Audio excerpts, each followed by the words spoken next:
Hey everyone, and welcome. Today we're going to talk about something I think we've all been feeling. How do we find some real balance in a world that's just constantly pulling at our attention?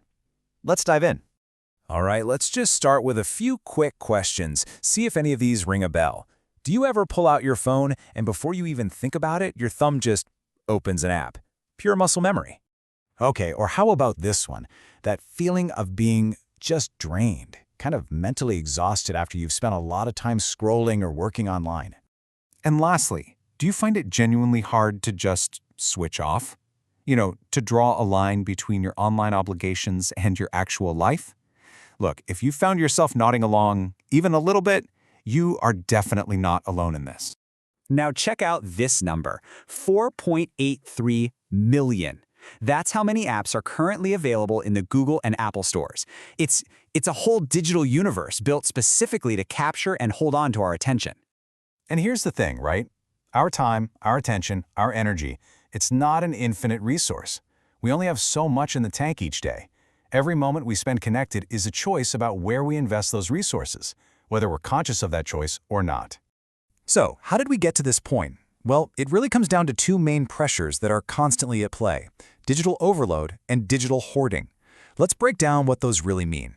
First up is digital overload. You know that feeling when your brain feels like a web browser with just way too many tabs open, and you can't even remember why you opened half of them? Yep, that's digital overload in a nutshell. And it comes at us from every direction. We're trying to multitask, our phones are constantly buzzing with notifications, we've got a flood of messages on different apps, we're using multiple screens at the same time, and then there's that low-key pressure to be creating and posting content ourselves. It's a lot. And this chart right here, it shows where that battle for our attention is really happening. A huge 88% of the time we spend on our phones is inside specific apps. Each one is its own little world competing for our focus. Now that second pressure is what's called digital hoarding. The best way to think of this is like a really cluttered closet. It's out of sight, maybe, but you can feel the weight of all that stuff just sitting there. This is that inbox with thousands of unread emails. It's the camera roll with tens of thousands of photos. It's all those apps he downloaded but never use, all those group chats that have been silent for months, and of course, the classic digital junk drawer, the downloads folder. So what's the actual result of all this digital pressure and noise? Well, it essentially puts our attention on autopilot.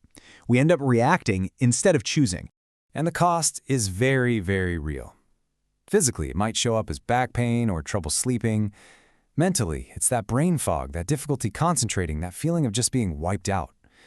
And emotionally, it can fuel that fear of missing out or get us stuck comparing ourselves to others.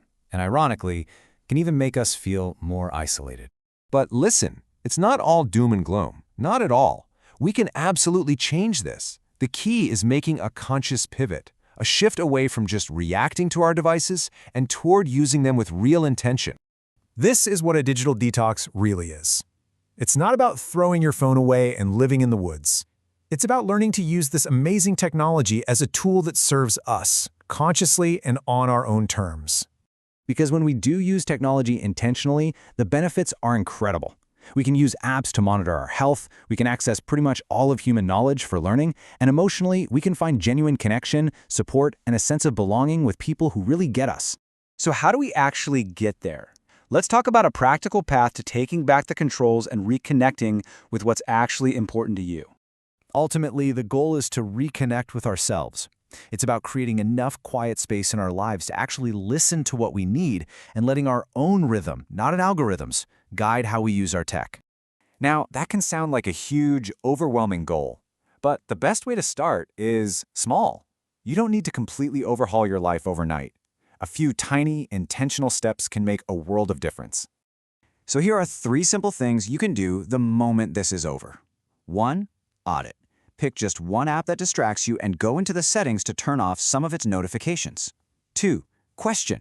Scroll through your group chats, pick one, and really ask yourself, what value does this bring to my life right now? And 3. Protect. Use your phone's focus or do not disturb feature to carve out a protected block of time today, even if it's just for 30 minutes.